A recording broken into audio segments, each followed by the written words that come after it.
नमस्कार। प्रादेशिक समाचार के साथ मैं पूनम किरकेट्टा। पहले मुख्य समाचार। केंद्र सरकार ने राज्यों और केंद्र शासित प्रदेशों से 10 सितंबर से पहले सभी चिकित्सा संस्थानों में डॉक्टरों और स्वास्थ्य कर्मियों की सुरक्षा के लिए किए गए उपायों की रिपोर्ट मांगी। केंद्र ने ईपीएफओ पंजीकृत कर्मचारियों को किसी भी बैंक से अपनी पेंशन प्राप्त करने की सुविधा वाली केंद्रीकृत पेंशन भुगतान प्रणाली को दी मंजूरी। भाजपा और आजसू ने उत्पाद सिपाही भर्ती के दौरान अभ्यर्थियों की मौत पर फिर राज्य सरकार को घेरा।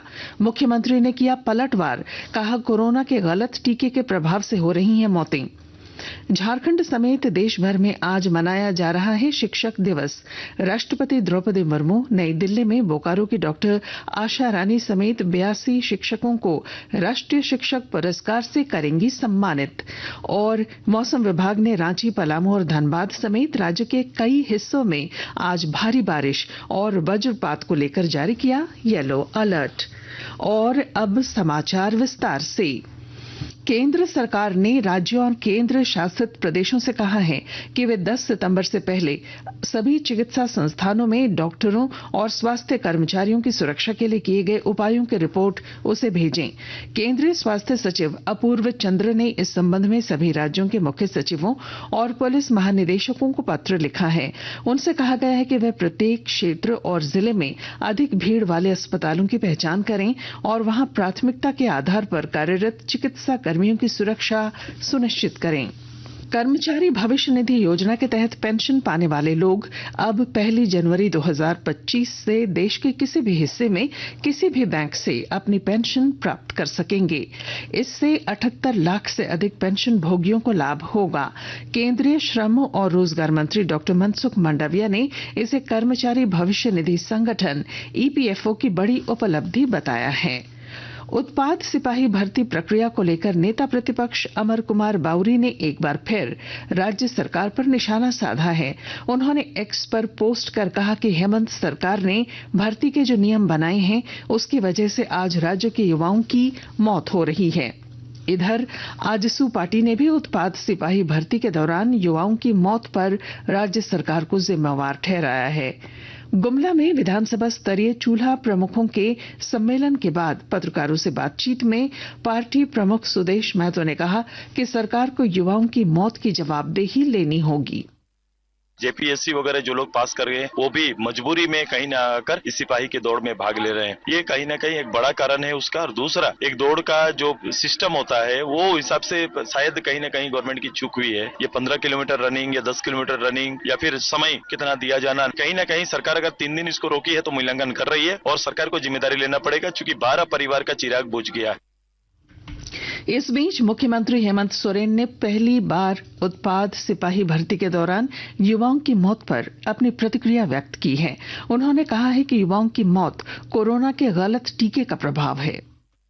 उत्पाद सिपाही में कई नौजवान दौड़ते दौड़ते आकस्मिक उनकी मौत हो गई। मौत सिर्फ दौड़ से ही नहीं हो रहा है, ऐसे ही अचानक लोग चलते चलते भी मर जा रहे हैं। और पता चल रहा है कोरोना में जो भाजपा के लोगों ने इस देश के लोगों को जो टीका लगाया है वो टीका गलत टीका लगाया है, जिसका प्रभाव पूरे दुनिया में पड़ रहा है। अभी तो उसका भी हिसाब हम लोग लेंगे। भाजपा के प्रदेश अध्यक्ष बाबूलाल मरांडी ने बांग्लादेशी घुसपैठ के मुद्दे पर फिर राज्य सरकार पर हमला बोला है। उन्होंने कहा है कि संताल परगना समेत पूरे राज्य की डेमोग्राफी बदली है। श्री मरांडी ने सरकार से पूरे मामले की उच्च स्तरीय जांच कराने की मांग की है। हाईकोर्ट ने भी उस पर टिप्पणी की है, राज्य सरकार पर कहा है कि भाई आप इस पर कार्रवाई करिए। अगर राज्य सरकार कह रहे कहीं घुसपैठ नहीं हुआ तो जांच कराओ भाई, आखिर इतनी डेमोग्राफी कैसे बदल। उसमें से खास करके आदिवासियों की पॉपुलेशन को बेहताशा कम गिरावट आई हो। अगर इसी प्रकार से गिरावट रहेगी, अगर आप सेंसस होगा तो हमको लगता है कि वहाँ ट्राइबल की पॉपुलेशन और कम, तो ये बड़ा संकट है। और इसलिए हमने हेमंत सोरेन की सरकार से हमने मांग कि भाई आप एक श्वेत पत्र जारी करें, उसके लिए एसआईटी गठित करें। आखिर आदिवासियों की पॉपुलेशन इतना कैसे। इधर मुख्यमंत्री हेमंत सोरेन ने इस मामले में भाजपा पर पलटवार किया है।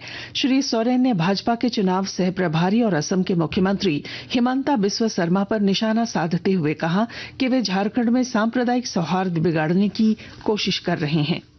हमारा झारखंड का भाई बहन लोग जो आसाम में बैठा है उनका क्या हालत है जरा वो बताएं। अपना राज तो संभलता नहीं, बांग्लादेशी को रास्ता वही देते हैं, वहीं पर दरवाजा खोल के रखा है और अपने घुसाता है और बोलता है घुसपैठी बढ़ाया। हम लोग का कोई रास्ता नहीं है, ये खुद बोलते हैं। आसाम के रास्ते से लोग आते हैं, अलग अलग राज्यों में जाते। अरे भाई, जब आप ही के यहाँ रास्ता है तो रास्ता काहे नहीं बंद कर देते? आकाशवाणी के ताजा तरीन समाचारों के लिए आप हमारी वेबसाइट news.air.gov.in पर लॉग ऑन कर सकते हैं। ताजा समाचार X handle @AIR news alerts और Facebook page All India Radio news पर भी उपलब्ध है। आप प्रादेशिक समाचार एकांश के X handle @AIR news _Ranchi और फेसबुक, इंस्टाग्राम पेज तथा YouTube channel AIR news Ranchi पर भी हमारे बुलेटिन सुन सकते हैं। प्रादेशिक समाचार आप आकाशवाणी रांची से सुन रहे हैं। जामताड़ा जिले में प्रधानमंत्री जन मन योजना के प्रभावी क्रियान्वयन के लिए कई स्तरों पर उपाय किए जा रहे हैं और जानकारी दे रहे हैं हमारे संवाददाता। जामताड़ा जिले के जनजातीय गरीब परिवारों तक प्रधानमंत्री जनमन योजना का समुचित लाभ पहुंचे, इसके लिए हर स्तर पर प्रयास किए जा रहे हैं। कला जत्था के द्वारा आदिम जनजाति बहुल गांवों में गीत संगीत नुक्कड़ नाटकों का मंचन कर सरकार की जन कल्याणकारी एवं विकास योजनाओं की जानकारी ही नहीं बल्कि उसका लाभ लेने के लिए ग्रामीणों को प्रेरित किया जा रहा है। कला जत्था के सदस्यों के द्वारा कल गीत संगीत एवं नुक्कड़ नाटक का मंचन कर स्थानीय ग्रामीणों को प्रधानमंत्री जनमन योजना की जानकारी दी गई। सुभाष प्रसाद सिंह, आकाशवाणी समाचार, जामताड़ा। गिरिडीह जिले में प्रधानमंत्री फसल बीमा योजना के प्रभावी क्रियान्वयन को लेकर लगातार प्रयास किए जा रहे हैं। किसानों को इसके लिए जागरूक किया जा रहा है। जिले के उपायुक्त नमन प्रेयस लकड़ा ने बताया कि जिले में अब तक 1,29,000 किसानों ने फसल बीमा के लिए आवेदन दिया है। उन्होंने कहा कि बीमा योजना कराने की तिथि 15 दिन बढ़ा दी गई है। उपायुक्त ने किसानों से इस योजना का लाभ उठाने का आग्रह किया है। बिरसा प्रधानमंत्री फसल बीमा योजना, इसमें दो तरह के फार्मर्स को कवर किया जा रहा है। एक लोनी फार्मर, मतलब यानी कि जो कि KCC से आच्छादित है किसान क्रेडिट कार्ड से, और एक नॉन लोनी फार्मर्स। इसमें कुल फार्मर्स जिनका के एनरोलमेंट हुआ है वो 1,12,24 है, और इसमें जो लोनी फार्मर्स हैं वो लगभग 2,220 है, और जो नॉन लोनी फार्मर्स हैं वो 1,27,066 है, और ये भी 15 सितंबर तक डेट एक्सटेंड किया गया है। झारखंड समेत पूरे देश में आज शिक्षक दिवस समारोह पूर्वक मनाया जा रहा है। राष्ट्रपति द्रौपदी मुर्मू आज नई दिल्ली के विज्ञान भवन में एक समारोह में 82 शिक्षकों को राष्ट्रीय शिक्षक पुरस्कार 2024 से सम्मानित करेंगी। इनमें बोकारो की चंदन कियार स्थित +2 हाई स्कूल की शिक्षिका डॉक्टर आशा रानी भी शामिल हैं। आशा रानी झारखंड की एकमात्र ऐसी शिक्षिका हैं जिनका चयन इस पुरस्कार के लिए किया गया है। इधर कोडरमा जिले के झुमरी तिलैया में शिक्षक दिवस के अवसर पर गुरु शिखर सम्मान समारोह का आयोजन किया गया। कार्यक्रम में अन्य लोगों के अलावा विधायक डॉक्टर नीरा यादव भी शामिल हुई। उन्होंने उल्लेखनीय योगदान के लिए कई शिक्षकों को सम्मानित किया। मौके पर उन्होंने कहा कि सभ्य समाज के निर्माण में शिक्षकों की महत्वपूर्ण भूमिका है। जिस प्रकार का माहौल आज समाज में तैयार हो रहा है, तो आज कहीं न कहीं अगर कोई आगे बढ़ा है तो भी शिक्षकों का हाथ है, कोई बिगड़ गया उसे बनाने में भी शिक्षकों का हाथ है। तो आज शिक्षकों का सम्मान बहुत जरूरी है।